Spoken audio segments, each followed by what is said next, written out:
سلام داداش. سلام خوبی؟ اصلا نباشی. داداش من بچه اینجا نیستم، میخواستم برم سمت گنبد کابوس. از کدوم برم؟ گنبد 15 کیلومتر الان میام. میدان. بعد از همین میدان 15 کیلومتر. داداش این راننده برگشته من گفته که 100-200 کیلومتر اونورتره که 300-400. به من گفته از اون بره، بعد از یه طرفی هم داره قیمت کلی و اینجور چیزا رو داره میگه. یه ترسی تو وجودم افتاده، میترسم مثل داستان الهی حسین نژاد بشه. ببخشید. رفیق ما میخواد بره گنبد، بهش گفتی 200 کیلومتر اونورتره. خب 200 کیلومتر اونورتره دیگه داداش. تهش 20 کیلومتر. داداشی من راننده ام، هر روز مسافر کشی دارم میکنم. خدا پدر بیاری رانندی در قلب من سیکومال کلی و فلان این داستانه. تو چی گفتی به اینا؟ آخه بله میگفتم دیگه. یعنی چی میگفتم به؟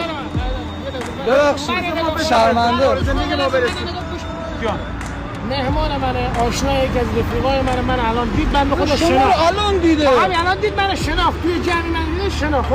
یه زحمت بکش کرایت تا اینجا هر چقدر هست بگو من حساب کنم. بقیه مسیر بیا برو بابا، بیا برو بشین بابا، بیا برو بشین. داداش شما چه کار دارید؟ ببخشید. مهمان من عزیز بذار من کار زندگی ما برسه باشه. مهمان من مهمان من امشب شام در خدمت منه. بیا برو امشب شام مهمان زندگی ما برسید. بیا برو بهت میگم. ببخشید به خدا من زحمتتون هم دادم. زندگی ما رو انجام بدید. کرایت میگه هر چی بذار ما کار خاصی ما رو کنیم. داداش هر چی کرایت هست کرایت بگیر برو. تمام اینا مهمان من عزیز من. باشه برم. باشه ماشین بشین تو ماشین دیگه. بگو دور مخفی بود. دورت بگردم من.